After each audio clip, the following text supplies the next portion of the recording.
በህይወት ውስጥ ካሉት በጣም አደገኛ ነገሮች አንዱ ከተሳሳተ ሰው ጋር መተባበርና የእግዚአብሔር ፍቃድ ነው ብሎ ማሰብ ነው። ብዙ ሰዎች ስለ ጋብቻ እየጸለዩ ነው፣ ነገር ግን ሰማይ የሚያሳያቸውን ምልክት ችላ እያሉ ነው። እግዚአብሔር አባት ነው፣ ሁል ጊዜ አይጮህም፣ ነገር ግን ሁል ጊዜ ምልክቶችን ይሰጣል። በዚህ ቪዲዮ እግዚአብሔር ከአንድ ሰው ጋር እንድትሆን እንደማይፈልግ የሚያሳዩ 7 ምልክቶችን እናያለን። እንደተለመደው ቪዲዮውን ላይክ አድርገው በመጀመር አብረውን ያገልግሉ። ለቻናሉ አዲስ ከሆኑ ደግሞ ሰብስክራይብ በማድረግ ቤተሰብ ይሁኑ። አሁን በቀጥታ ወደ መልእክቱ እንለፍ። እግዚአብሔር ከአንድ ሰው ጋር እንድትሆን እንደማይፈልግ የሚያሳየው የመጀመሪያው ምልክት ወደዚያ ሰው በቀረብክ ቁጥር ሰላምህ ሁል ጊዜ ሲጠፋ ነው። በወረቀት ላይ ፍጹምና ልክ ሊመስሉ ይችላሉ። ምናልባት ትክክለኛ ቃላትን ይነጋገራሉ፣ ጓደኞቼ ይወዱታል እና ምናልባት ስሜት ጠንካራ ሊሆን ይችላል። ነገር ግን ለነርሱ ቃል ለመግባት በምትሞክርበት ጊዜ ሁሉ ወይም በሐሳብህ ብቻህን በምትሆንበት ጊዜ ሁሉ በውስጥ የሆነ ነገር ስለ ግንኙነቱ መጨነቅ ይጀምራል። በትክክል ምን እንደሆነ አታውቅም፣ ነገር ግን እረፍት እንደማይሰጥህ በጥልቀት ታውቃለህ። ሌላው ሰው እንዲያውቅ ስለማትፈልግ ለተወሰነ ጊዜ ልትደብቀው ትችላለህ። ነገር ግን ባንተና በእግዚአብሔር መካከል በዚያ ግንኙነት ውስጥ መሆን እንደሌለብህ ታውቃለህ። ዘወትር ማረጋገጫ ትፈልጋለህ። ራስህን እንድትረጋጋ እያስገደድክ እንደሆነ ይሰማሃል። ነገር ግን መንፈስህ እረፍት ላይ አይደለም። ብዙ ጊዜ መንፈስ ቅዱስ በጸጥታ እየጎተተ ነው። በቆላስያስ ምዕራፍ 3 ቁጥር 15 ላይ የክርስቶስ ሰላም በልባችሁ ይግዛ ይላል። ይህ የቃላት ሕግ ዳኛ የሚል ሐሳብ ይዟል። ሰላም የሰማይ ዳኛ ነው። እግዚአብሔር በአንድ ነገር ውስጥ ሲሆን አሁንም ፍርሃት ሊኖር ይችላል። ነገር ግን ከሱ በታች ጥልቅና ጸጥ ያለ በራስ መተማመን አለ። እግዚአብሔር በውስጡ በማይኖርበት ጊዜ አሁንም ስሜቶች ሊኖሩ ይችላሉ። ነገር ግን ከሱ በታች የማያቋርጥ ግርግር ይኖራል። አዳም ሔዋንን ለመጀመሪያ ጊዜ ሲያያት ወዲያውኑ ሰላም ተሰማው። የመጀመሪያዎቹ ቃላቶች ባየው ነገር እንደተደሰተ ያሳያሉ። ወደዚያ ሰው በሄድክ ቁጥር ሰላምህ እየጠፋ ከሄደ እግዚአብሔር ብዙውን ጊዜ ዝግ በል፣ ይህ አይደለም ይላል። ሁለተኛ፣ በሁለታችሁ መካከል ያለ ቋሚ የሆነ የቋንቋ መደባለቅ ወይም አለመግባባት። የተለያዩ የፍቅር ቃላትን ትነጋገሩና እርስ በርሳችሁ በትክክል ፈጽሞ አትግባቡ። ማለት ሁለታችሁም ትናገራላችሁ፣ ነገር ግን ያስተሳሰባችሁ ሁኔታ ሁል ጊዜ ፍጹም ተቃራኒ ነው እና በመሰረታዊ ነገሮች ላይ እንኳን ፈጽሞ አትስማሙ። በዘፍጥረት ምዕራፍ 11 ላይ ሰዎች የባቢሎንን ግንብ ሲገነቡ እግዚአብሔር እንውረድና ቋንቋቸውን በዚያ እንደባልቅ፣ እርስ በርሳቸውም የሌላውን ንግግር እንዳይረዱ አለ። ይህንን ያደረገው እርሱ ባልፈቀደው ነገር ውስጥ እንዳይገቡ ለማድረግ ነው። ይህ መርህ አንዳንድ ጊዜ በግንኙነት ውስጥም ይታያል። እግዚአብሔር ከተሳሳተ ሰው ሊጠብቅ ሲፈልግ አንዳንድ ጊዜ በቀላል ነገሮች እንኳ የማያቋርጥ አለመግባባትን ይፈቅዳል። ግራ መጋባትን ይወዳል ማለት አይደለም፣ ትክክለኛ ያልሆነ ግንኙነትን ለመከልከል ነው። ምንም ያህል ለማስረዳት ብትሞክርም ነጥብህን እንደማይረዱ ታገኛለህ። ሁል ጊዜ ትጋጫለህ። መሰረታዊ ውይይቶች እንኳን ወደ ክርክር ይለወጣሉ። እሴቶች አይዛመዱ፣ ራዮች አይዛመዱ። እንደ ተስማማ ታስባለህ፣ ነገር ግን እንደዚያ እንዳልሆነ ትገነዘባለህ። ትንቢተ አሞጽ ምዕራፍ 3 ቁጥር 3 በውኑ ሁለት ሰዎች ሳይስማሙ በአንድነት ይሄዳሉን ሲል ይጠይቃል። መልሱ አይሄዱም ነው። እግዚአብሔር ቋንቋዎች ከመደባለቅ ባለፈ እንዲጋጩ ከፈቀደ እስካሁን ማየት ካልቻልከው የወደፊት አደጋ ሊጠብቅ ስለፈለገ ነው። ግንኙነት በእውነት ከእግዚአብሔር ሲሆን በሁለታችሁም ውስጥ አንድ አይነት መንፈስ ያስገባል። አሁንም የተለያዩ አስተያየቶች፣ የተለያዩ ስብዕናዎችና ያለ መግባባት ጊዜያት ሊኖሯችሁ ይችላሉ። ነገር ግን በመሃል ላይ ትገናኛላችሁ። አንድ አይነት የልብ ቋንቋ ትናገራላችሁ። በዋናው ነገር ላይ ተመሳሳይ ነገሮችን ትፈልጋላችሁ። ሶስተኛው ምልክት ግንኙነቱ ምንም ያህል ቢገፋም ወደ መጨረሻው አለመድረሱ ነው። ስለ ጋብቻ ትናገራለህ፣ እቅድ ታወጣለህ። እንደዚህ ያሉ ሐሳቦች ወደ አእምሮ ይመጣሉ። ነገር ግን ነገሮች ወደፊት ሊሄዱ በተቃረቡ ቁጥር አንድ ነገር ይከሰታል። በሮች ይዘጋሉ፣ ሁኔታዎች ይከለክላሉ፣ ቤተሰቦች ይቃወማሉ። ከባድ ቀይ ባንዲራዎች ይታያሉ። ቃል ኪዳኖች ይፈርሳሉ። ልክ በመጨረሻው ቅጽበት የማይታይ እጅ ወደ ኋላ የሚይዝ እንዳለ አይነት ነው። ግንኙነቱን ወደፊት ለመግፋት ትሞክራለህ፣ ነገር ግን በተመሳሳይ ክበብ ውስጥ ተጣብቆ ይቆያል። ማውራት፣ ማቀድ፣ መዋጋት፣ እንደገና መጀመር፣ ግን በእውነት መንቀሳቀስ አይችልም። አንዳንድ ጊዜ ይህ የእግዚአብሔር ምሕረት ነው። ለማየት የማትፈልገውን ያያል።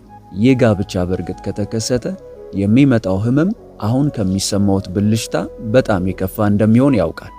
ስለዚህ ነገሮችን ማገድ፣ ማዘግየት፣ ማጋለጥና መንቀጥቀጦች ይቀጥላሉ። ስለዚህ ከእርሱ ወደማይሆን ቃል ኪዳን በጭፍን መሄድ አትችልም። በተመሳሳይ ጊዜ እያንዳንዱ ፈተና ከእግዚአብሔር እንዳልሆነ ማስታወስ አለብህ። አንዳንድ ጊዜ ግንኙነቶች የእግዚአብሔር ምርጫ ሊሆኑ ይችላሉ እና አሁንም ጠንካራ ተቃውሞ ሊገጥሞት ይችላል። ምክንያቱም ዲያብሎስ እግዚአብሔር የቀባውን ስለሚዋጋ። ስለዚህ ጥበብ ያስፈልጎታል። አንድ እንቅፋት ብቻ ሳይሆን አጠቃላይ ምስሉን ትመለከታል።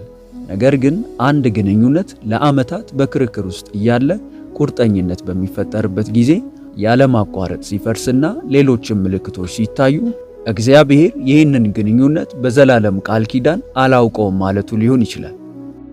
እግዚአብሔር በእውነት የሚከፍተው በር ሊያታግል ይችላል፣ ነገር ግን በመጨረሻው ይከፈታል። እሱ የዘጋውን በር ምንም ያክል ብትመታው ልትከፍተው አትችልም። እግዚአብሔር ከአንድ ሰው ጋር እንድትሆን የማይፈልግበት አራተኛው ምልክት አንድ ላይ ለመገንባት የምትሞክረው ነገር ሁሉ መፍረሱ ነው። ሁለታችሁም አንድ ነገር አብራችሁ ስትጀምሩ ይወድቃል። የንግድ ሐሳብ ትጀምራላችሁ፣ ይሞታል። ፕሮጀክት ታቅዳላችሁ፣ ፈጽሞ አያልቅም። አብራችሁ መንፈሳዊ ግቦችን ታወጣላችሁ፣ በፍጥነት ይፈርሳሉ። ለሁለታችሁም በረከት የሌለ ያህል ይሰማችኋል። መዝሙር 127 ቁጥር 1 እግዚአብሔር ቤትን ካልሰራ ሰራተኞች በከንቱ ይደክማሉ ይላል። በአንድነት ውስጥ ባይሆንም የጋራ ጥረት እንግዳ የሆነ ብስጭትን ያስከትላል። ጠንክረህ ልትሰራ ትችላለህ፣ ግን ምንም ጸጋ የለውም። ቀላል መሆን ያለባቸው ነገሮች ሁሉ አላስፈላጊ ከባድ ነገሮች ይሆናሉ። አንዳንድ ጊዜ እግዚአብሔር እነዚያን ተደጋጋሚ ውድቀቶች እንደ ምልክት ይፈቅዳል። ይህ ቀንበር ከኔ አይደለም። ሁለታችሁም ጥሩ ሰዎች ልትሆኑ ትችላላችሁ፣ ግን አብራችሁ ጥሩ አይደላችሁም። ዘይትና ውሃ ሁለቱም እውነተኛ ናቸው፣ ግን አይደባለቁ። እርግጥ ነው እያንዳንዱ ባልና ሚስት ነገሮችን በመገንባት ላይ ፈተናዎች ያጋጥሟቸዋል። ስለ እያንዳንዱ የወደቁ ሐሳቦች ሁሉ ያ ሰው የተሳሳተ ነው ማለት አይደለም። ነገር ግን አብራችሁ የምታደርጓቸው ነገሮች ሁሉ የታገዱ፣ የደረቁ እና ፍሬ አልባ ሲሆኑ፣ ስትለያዩ ግን የበለጠ ፍሬ ስታዩ እግዚአብሔር አንተና ይህ ሰው በጣፈንታ እንድትተባበሩ የተፈጠራችሁ አይደላችሁም እያለ ሊሆን ይችላል። አንድ ላይ ሆናችሁ እድገትህን ከማባዛት ይልቅ እድገትህን ስትገድል ሰማይ ይህ አንድነት እንዳልተባረከ እያሳየ ሊሆን ይችላል። አምስተኛ፣ ወደ እርሱ ከመቅረብ ይልቅ ቀስ በቀስ ከእግዚአብሔር ያርቀዋል። ከመምጣታቸው በፊት ከእግዚአብሔር ጋር የበለጠ ተነጋግረሃል። በቃል ውስጥ ጊዜ አሳልፈሃል። ለመንፈስ ቅዱስ ተሸናፊዎች ነበራችሁ። ከመጡበት ጊዜ ጀምሮ መንፈሳዊ ሕይወት ወደ ታች እየወረደ ነው። አሁንም እግዚአብሔርን ትወዳለህ፣ ግን እሳት ዝቅተኛ ነው። መጸለይ አቁም ላይሉ ይችላሉ፣ ነገር ግን በጣም ጥልቅ እንዳልሆንክ እንዲሰማ ያደርገዋል። እምነትህን ዝቅ ያደርጋሉ። ለመንፈስህ ምቾት የማይሰጡ ትናንሽ ስምምነቶችን በማድረግ ምቾት ይሰማቸዋል። ከመኖር ይልቅ መዝናናትን ይወዳሉ። ቀስ በቀስ ሰላምን ለመጠበቅ ደረጃዎችን ዝቅ ታደርጋለህ። ኃጢአት ብለህ የምትጠራውን ነገር ሁሉ አሁን ድክመት ብቻ ነው ትላለህ። ስለ እግዚአብሔር ነገሮች ማውራት ታቆማለህ፣ ምክንያቱም ስሜቱን ማበላሸት አትፈልግም። አትሳቱ። ክፉ ባልንጀርነት መልካሙን አመል ያጠፋል። አንደኛ ቆሮንቶስ ምዕራፍ 15 ቁጥር 33። በዚህ ሰው ምክንያት ለእግዚአብሔር ያለ ፍቅር፣ ታዛዥነት እና ረሃብ እየቀነሰ ሲሄድ ካየህ ከሰማይ የመጣ ከፍተኛ ምልክት ነው። ስድስተኛ፣ ግንኙነቱን ሕያው ለማድረግ ኃጢአትን መስራት መቀጠል ካለብህ። በጥሩ ዓላማ ጀመርክ፣ ነገር ግን በተወሰነ ቦታ እነሱን ለመጠበቅ ድንበር ማቋረጥ መጀመር ነበረብህ። ለወላጆች ዋሽተሃል፣ ንግግሮችን ደብቀሃል፣ ለነሱም ሸፍነሃል። ሁለታችሁም ስተት እንደሆነ በምታውቁት የጾታ ኃጢአት ተሳትፈሃል። ሁል ጊዜ ንስሐ ትገባለህ፣ ከዚያም ወደ ኋላ ትመለሳለህ፣ ከዚያም ንስሐ ትገባለህ። ከዚያም እንደገና ወደ ኋላ ትመለሳል። የዮሐንስ ወንጌል ምዕራፍ 14 ቁጥር 15 እንዲህ ይላል፣ ብትወዱኝ ትእዛዜን ጠብቁ።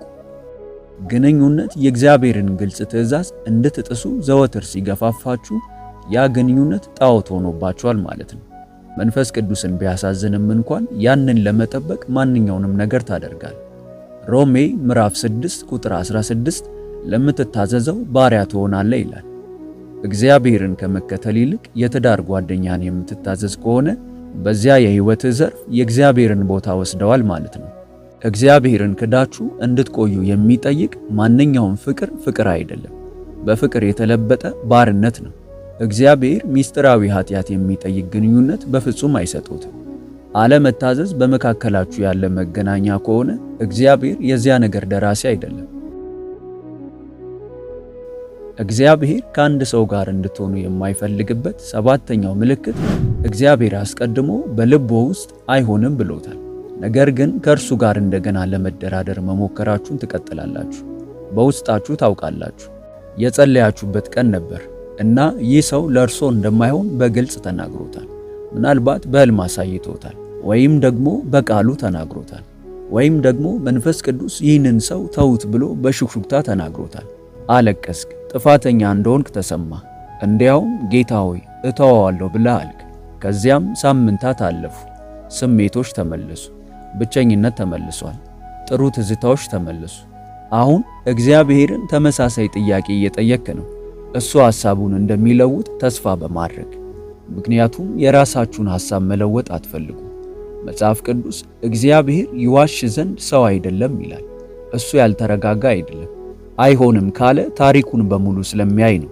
በኋላ ላይ የምታለቅሱትን እንባ፣ ጠባሳዎችን፣ መዘግየቶችን፣ ትኩረትን የሚከፋፍሉ ነገሮችን ያያል።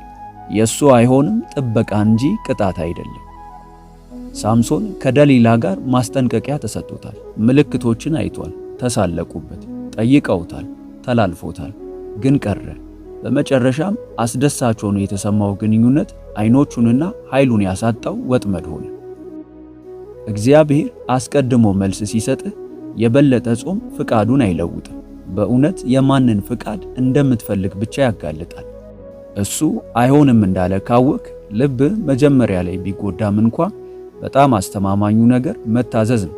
በኋላ ላይ ከተሰበረ ዕጣ ፈንታ ይልቅ የተሰበረ ልብ አሁን ይሻላል። ከነዚህ ምልክቶች ውስጥ ብዙዎቹ በሕይወትህ ውስጥ ካየህ ይህ እግዚአብሔር እየጠላ ነው ማለት አይደለም፣ እግዚአብሔር እያዳነ ነው። ይሄ መልእክት በእውነት መንፈሱን ከነካዎት እግዚአብሔር ሆይ ከፈቃድ ጋር እስማማለሁ እያሉ በኮመንት ላይ አስቀምጡልን፣ እናየዋለን። ቪዲዮውን ላይክ እና ለወዳጆ ሼር በማድረግ አብረውን ያገልግሉ። ለቻናሉ አዲስ ከሆኑ ደግሞ ሰብስክራይብ በማድረግና የደውል ምልክቷን በመጫን ቤተሰብ ይሁኑ። በቀጣይ በአዲስ ቪዲዮ እስከምንገናኝ ሰላም ሁኑ። ሆሊቲዩብ ኢትዮጵያ ዩቲዩብ ቻናል ተባርካችኋል። ይህንን አገልግሎት በመደገፍ ከአገልግሎቱ ጎን ለመቆም በስክሪኑ ላይ ያለውን አማራጭ መጠቀም ይችላሉ።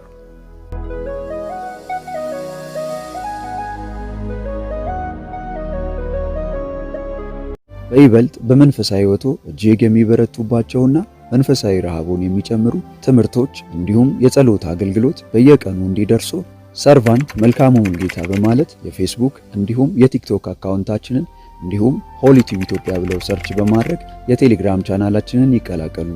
ተባርካችኋል።